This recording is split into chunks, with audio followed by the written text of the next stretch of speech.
Hello and welcome back to the Ambassadors of Gaming. I'm one in your army of hosts, Ambassador Michael, and today I will be again delivering the good word of Darrell. He has some thoughts for you on Deliver Us the Moon, as you can see by the title here, so let's get right into what he has to say. Launched finally on console after waiting since September 2018 is the Kyoki-en interactive title Deliver Us the Moon. It is an apocalyptic sci-fi thriller set in a time where Earth no longer has any natural resources left, so we took to harvesting the moon for resources to keep humanity alive after a suitable energy source was located, until suddenly this energy supply was lost, plunging the world into chaos. Your job is to travel to the moon and find out what happened and try and restore the supply of power which the human race desperately needs. There's a lot to tell in this adventure as to what happened, why it happened, and the events that surrounded all of this. It is up to you to discover the final moments of the colonists who were on the moon when everything just stopped and the story behind the events starts. Puzzles can include hazards, like needing to be quick on a section of the journey as you're in space, monitoring your oxygen supply carefully as running out can be fatal. There are environmental issues to contend with, such as equipment not working, forcing you to find a completely different route or fix the equipment. And at times you will need to go outside and travel across the moon, which is a risk in and of itself. Visually, it looks nice.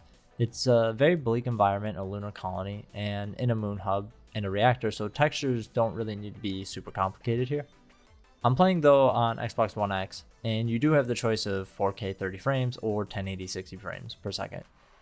Audio-wise, we have simple yet effective sound effects and a very subtle but eerie score, and it all combines to make you feel very much isolated and alone in a tense, foreboding environment. Disasters to your progress can happen anywhere from floating and oxygen running out, or a route to progress suddenly getting extra tricky due to, say, things falling apart. All moods are recreated by the score. We have, as mentioned, puzzle sections and a few small platform sections, some stealth as well, but there's minor usage, but it does break things up to keep things fresh. It will also, on the odd occasion, go third-person point of view as well.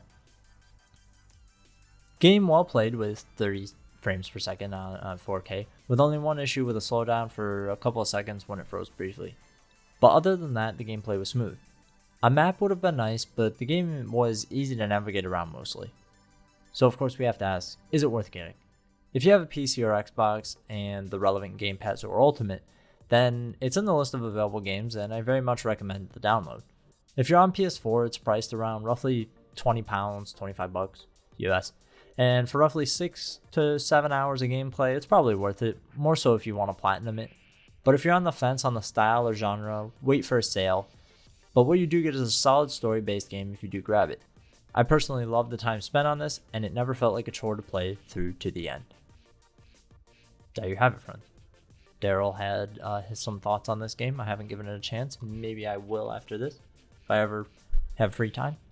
So, of course, we want to hear if you've been playing it, if you've had a chance to check it out, and if not, if this will encourage you to check it out. Obviously, we don't always encourage you to just buy games unnecessarily, but we do give you recommendations based off of our time spent with them and whether or not we found them to be worth our money and our time. So, until next time, friends, I'm Ambassador Michael. I'll leave you with the screenshot bonus round, and please like, share, subscribe, all that. It's super helpful. Until next time, bye.